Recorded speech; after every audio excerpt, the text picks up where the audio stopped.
J'ai une question sur toute une série de décisions récentes sur l'acquisition de 11 000 masques enfants en tissu pour une valeur de 50 421 €, de 20 000 masques tissu aussi pour une valeur de 36 800 €, pour l'acquisition de 90 000 masques pour une valeur de 382 320 €, et l'achat de chèques d'alimentation aux familles dionysiennes pour 1 087 000 €. Ma question, elle n'est pas sur l'opportunité de faire ou pas.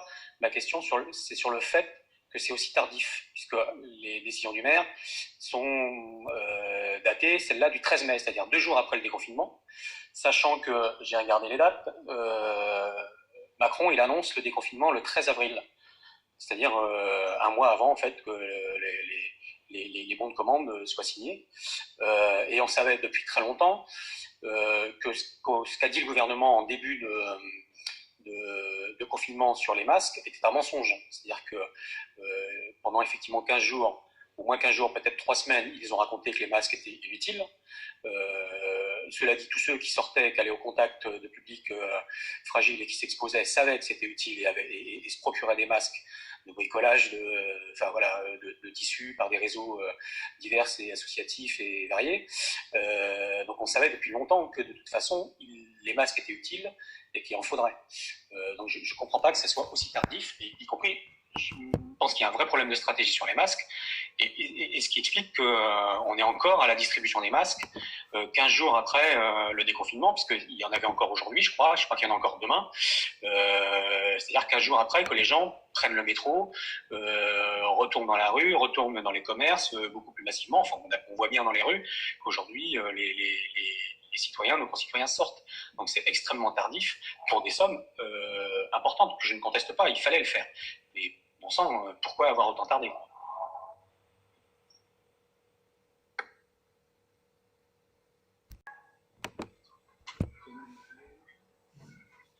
Alors, Philippe Carreau. Il faut bien un premier. Donc du coup, j'ai une question pour la personne qui vient de présenter ce bilan, et puis et plus généralement pour l'observatoire, c'est qu'il y a une vraie curiosité, c'est-à-dire que dans les statistiques, je ne vois jamais rien sur les gens qui sont à la rue. Il y en a eu beaucoup pendant le confinement. Il y en avait dès le 17 mars, il y en a eu par la suite. Je fais partie des personnes qui sont allées donner, dès le 17 mars d'ailleurs, à manger à ces gens-là.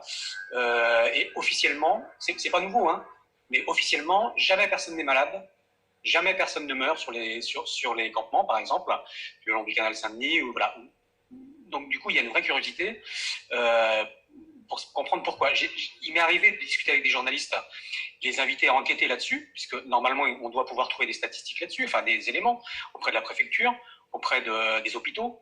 Voilà. Jamais aucun des journalistes n'arrive à avoir d'informations sur ça. Et pourtant, alors moi je peux vous le dire, sur le territoire d'Aubervilliers par exemple, je sais que le surlendemain, j'ai un petit doute sur la date, le surlendemain du début du confinement, je sais qu'un monsieur est mort, parce que je l'avais vu la veille, il est mort dans la nuit, je ne sais pas de quoi il est mort, mais je sais qu'il est mort, Médecins du Monde a confirmé qu'il était mort, voilà. Or, ça n'apparaît jamais, y compris dans votre document, ça n'est pas questionné, quoi. C'est-à-dire que je suis en train de vous parler quand même sur le territoire de Saint-Denis, Aubervilliers, enfin un gros plein de communes, beaucoup le long du canal, mais aussi en dehors, c'est plusieurs centaines de personnes.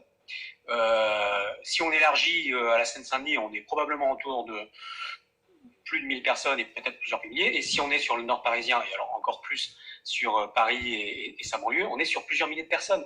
Et officiellement, dans les campements, dans les gens qui sont à la rue, personne ne meurt, personne n'est malade. Voilà, c'est une vraie curiosité. Et du coup, j'aimerais bien que, si vous poussez l'étude, puisque pour l'instant vous formulez des hypothèses, vous vous intéressiez aussi à cette question-là pour qu'on puisse enfin savoir la réalité des choses sur ce qui se passe pour ces populations-là. Merci.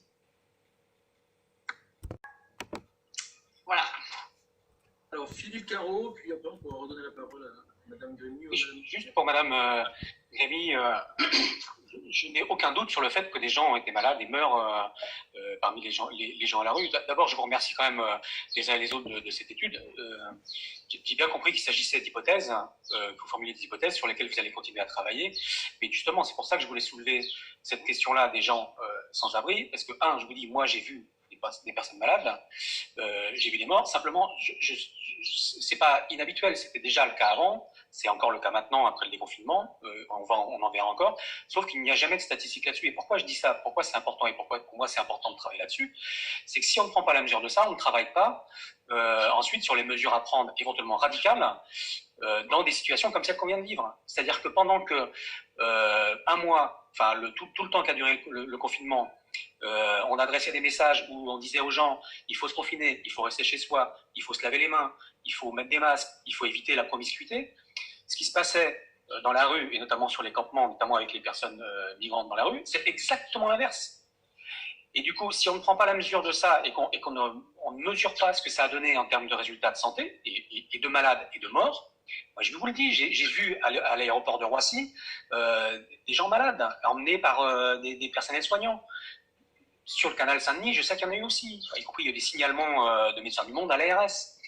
Mais si on ne prend pas les mesures, en cas d'une crise ou d'un retour de crise prochaine, on va revivre la même chose.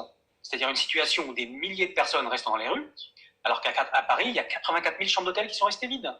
Et qu'à un moment donné, on ne prend pas la mesure de l'urgence qu'il peut y avoir pendant des périodes comme ça, au moins.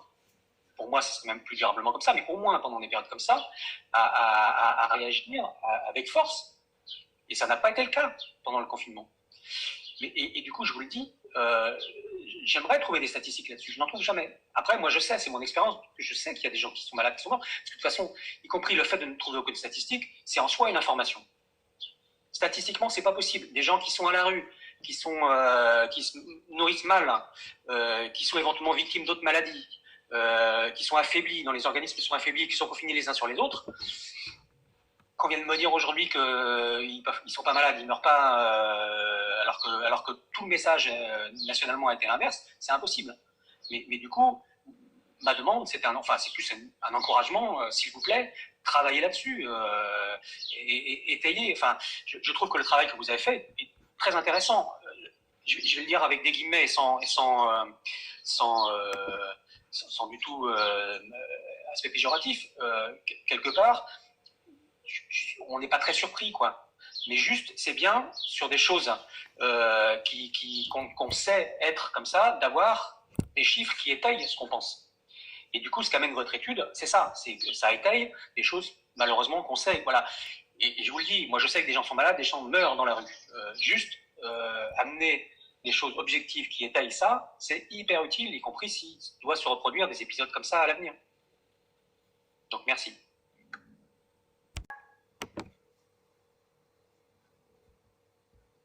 Alors, qui d'autre? Philippe Caro. Alors moi, je souscris pas pleinement à cette déclaration. Je souscris pour partie à cette déclaration. La première remarque que je veux faire, c'est que je l'ai eue hier. Vous avez vu comme elle est longue. Je l'ai eu hier soir, cette déclaration. C'est pas les meilleures conditions pour la préparer, l'amender et pouvoir émettre un vote favorable. La partie sur laquelle je me retrouve, c'est toute la partie effectivement de constat, ce qu'on a discuté tout à l'heure avec l'Observatoire régional de santé sur la façon dont est traitée notre ville et la Seine-Saint-Denis et les disparités qu'il y a. Par contre, le passage que vous pouvez repérer qui commence à la crise sanitaire, rapport corollaire à une crise sociale, etc., et notamment ce qui est dit sur l'État, c'est juste une plaisanterie, hein. Quand on dit l'État a mis en place des dispositifs exceptionnels, notamment pour l'aide alimentaire, pour l'hébergement d'urgence ou pour l'accompagnement des personnes sans domicile, excusez-moi, mais ils ont malheureusement continué à faire ce qu'ils font d'habitude. À un moment où il aurait fallu justement prendre des mesures d'urgence, sinon il n'y aurait pas eu des gens à la rue.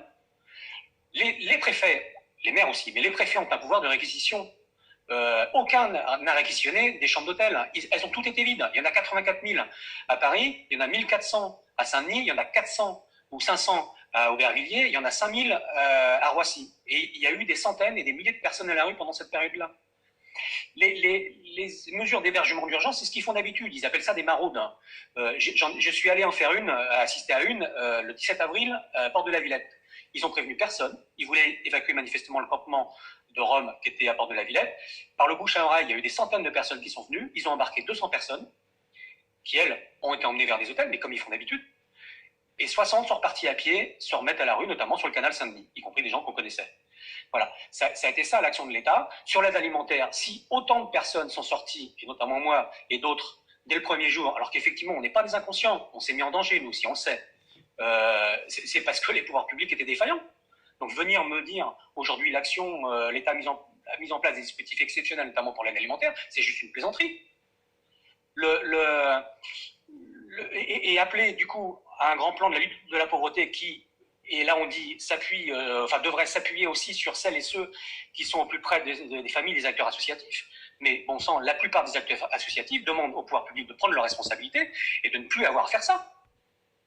Donc si on construit un plan qui dit aux gens, on va continuer, on va vous aider à aller faire à notre place, nous, pouvoir public, le travail qu'on devrait faire nous, on est juste à côté de la plaque. Hein. Pour ce qui est du moratoire, je ne vais pas développer longuement sur les expulsions locatives, parce que du coup, je suis d'accord, j'ai même posé une question d'actualité qui va en parler à la fin.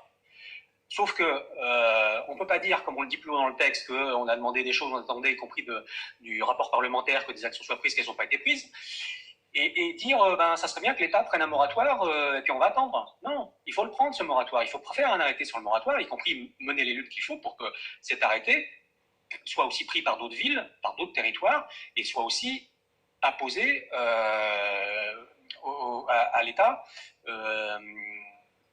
qui me généralise à l'État, parce que pour le coup, c'est une bonne chose. Et pour le coup, y compris, il y a des personnes fragiles, je pense au logement HLM, mais nous, on a déjà vu, quand on fait des maraudes, on voit déjà des gens qui se sont retrouvés à la rue, qui avaient un appartement, dans le privé en général, notamment des travailleurs précaires ou sans papier, qui ne peuvent plus travailler, qui ont perdu leur revenu, qui se sont retrouvés à la rue. Voilà, on a vu des gens comme ça depuis le début et pendant le confinement, je veux dire. Et enfin, la dernière chose que je trouve on est très en dessous de ce dont il y a besoin, c'est la fin. Quand on dit nous, élus du conseil municipal de Saint-Denis, refusons la charité, d'accord, nous exigeons l'égalité pour les dionysiennes et les séquano-dionysiens, mais c'est pas ça. Pour moi, on est largement en dessous. Ce qu'il faut par rapport à ce qui s'est passé ces 2 derniers mois, c'est une réparation. Le constat que nous faisait l'ORS, c'est bien ça, c'est une réparation. Donc moi, je veux pas l'égalité, je veux un rattrapage. Mais si on constate simplement de dire oui, on veut juste remonter au niveau. Non, il faut mettre. C'est comme il y a eu il y a quelques années un plan de rattrapage pour l'éducation, c'est ça qu'il faut. Mais si on commence pas par dire que le traitement qui a été fait à ce département, c'est une injustice profonde et que nous on demande réparation. On ne demande pas seulement l'égalité, on demande qu'on répare les dégâts qui ont été faits, on demande qu'on répare l'injustice qui est faite à nos concitoyens, à notre département. On ne demande pas de plan de rattrapage, on demande juste, prendre des mesures pour que, en gros, on soit à peu près comme tout le monde. Non, c'est pas ça qu'il faut. Donc voilà, donc moi, je regrette que ce texte-là, de ne pas l'avoir eu avant, parce que du coup, j'aurais fait ces propositions avant, donc je ne le voterai pas contre, parce que il y a des choses qui me conviennent dans ce texte, y compris en termes d'interpellation des pouvoirs publics et de l'État, mais il y a des choses qui sont absolument aberrantes. Il y a une espèce de blanc-seing donné à l'État qui est complètement délirant, je vous le dis. Donc je vais m'abstenir.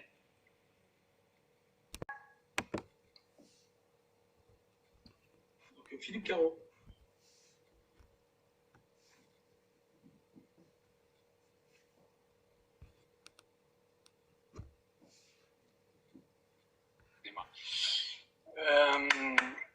J'avoue que je ne comprends pas bien ce point à l'ordre du jour maintenant. Je l'ai dit en début de séance, ce genre de débat, c'est avant qu'il aurait fallu l'avoir. C'est-à-dire qu'il est possible depuis le 1er avril de tenir, y compris sous la forme sous laquelle on le tient, ce genre de débat, et ça aurait eu une vraie utilité. Parce que là, on a effectivement un bilan de choses qui se sont faites, autosatisfaits. Il y a eu des gens qui s'étonnent qu'on puisse critiquer ce qu'ils ont fait, sauf que tout est critiquable. Et comme ça n'a pas été élaboré collectivement, forcément, c'est soumis à la critique, et il y a des choses qui le sont. Quand on tire un bilan, par exemple, sur la distribution des masques, où on dit, sur une population de 110 000 habitants, il y a 70 000 masques qui ont été distribués 15 jours à 3 semaines après le début du confinement, ça s'appelle une situation d'échec, une stratégie d'échec. Et effectivement, d'autres ont fait pareil, d'autres stratégies étaient possibles, et en fait, il ne faut pas faire comme si c'était celle-là, point. Et parce qu'effectivement, les lieux, enfin la plaine Saint-Denis, puisque moi je suis allé chercher le mien à la plaine Saint-Denis, il y a entre le sud de la plaine Saint-Denis et le nord de la plaine Saint-Denis, il y a 2,5 km. Donc forcément, pas tout à fait la même façon d'aller le chercher que dans le gymnase qui est juste à côté, ou, voilà, ou de le recevoir dans sa boîte aux lettres. Il y a une espèce de litanie qui nous est faite là, comme si c'était des évidences. En plus, pourquoi? Il n'y a pas de vote, donc sur quoi on se prononce? Là, par exemple, moi, normalement, j'aurais pu être là. Je suis encore conseiller municipal par inadvertance, mais y compris, il va y avoir une autre équipe qui sera élue après, donc c'était avant, ça valait la peine, mais quel est l'intérêt d'avoir ce débat ce soir là-dessus dans les choses, enfin, y compris, j'entends le bilan, enfin, il y a eu, y compris dans le bilan, il y a eu sur les questions d'aide alimentaire, etc., un travail formidable des citoyens, des collectifs, des associations, mais c'est bien parce qu'il y a une carence des pouvoirs publics là-dessus. C'est pour ça que ça s'est mobilisé comme ça. Et je trouve qu'il y a quelque chose d'assez désagréable à voir la façon dont certains ici s'approprient ce travail-là, y compris y compris sans connaître ou avec une méconnaissance totale. Enfin, j'entends Zaya qui parle de l'association Wilson Solidaire. Je ne sais pas de quoi elle parle. Je crois savoir de quoi elle parle. Sauf que si c'est ce dont je pense qu'elle parle, savoir dont elle parle, pardon, c'est juste qu'un truc qui n'existe pas. Voilà. Si ce dont elle parle, c'est ce que je crois qu'elle parle, c'est pas une association, c'est un collectif, et ça s'appelle pas comme ça. Il y a un petit mot, quand même à part, qui s'appelle migrants au milieu. Voilà. Et c'est effectivement, si c'est un collectif, c'est pas une association, donc elle ne demandera pas de subvention, elle ne peut pas demander de subvention. Il y a des choses comme ça qui sont balancées comme si c'était des évidences, et d'ailleurs ça va tellement bien tout ça que il y a, par exemple, sur l'aide, la solidarité, il y a quand même un collectif, une coalition de 30 associations, collectifs, etc., qui viennent de déposer une plainte, qui sont en train de déposer une plainte au tribunal de Montreuil, au tribunal administratif de Montreuil, et apparemment sur Paris aussi, à l'encontre des villes de Paris, Aubervilliers et Saint-Denis, pour ce qui concerne ce qui s'est passé sur le canal, parce que toutes ces associations, ces collectifs ont alerté ces villes pendant des semaines, pendant tout le confinement et après le confinement, sans avoir de réponse. Et donc, du coup, voilà, il y a un référé qui est en train de se monter. Et c'est dans les associations, je ne vais pas vous les citer toutes, hein, il y en a une trentaine. Enfin, il y en a quelques-unes quand même, je peux vous dire. Hein, c'est la Ligue des droits de l'homme, Médecins du Monde, le Secours catholique, version Cèdre, version délégation du 93, Médecins sans frontières, Solidarité Migrants Wilson, Utopia 56, Action contre la faim, Amnesty International, le MRAP. Voilà, et il y en a 30 comme ça. Hein, voilà, donc. Et je trouve que cette façon d'arriver avec un espèce de bilan sans aucun regard critique sur ce ça n'aurait pas été scandaleux de dire qu'il y a des trucs qui n'ont pas bien marché, y compris ça. C'est même tellement aberrant que si on pousse la logique, en fait, vous nous expliquez qu'avec le personnel communal confiné, c'est-à-dire en grande partie absente, ça a super bien marché. Mais vous allez finir par faire la démonstration en poussant la logique jusqu'au bout que le service public marche bien, si ce n'est mieux, avec moins d'agents. Donc à un moment donné, dire que ça n'a pas bien marché, dire qu'il y a des choses qui ne vont pas, dire que c'est difficile, et dire qu'éventuellement on s'est planté, oui, il faut l'assumer, c'est pas scandaleux. Pardon, excusez-moi. Donc voilà, donc j'avoue que ce truc-là, je saisis pas l'intérêt, si ce n'est de faire de la com, si ce n'est, enfin, y compris nous annoncer des choses, enfin, fallait le faire dans le journal samedi, mais ça n'a pas d'intérêt maintenant.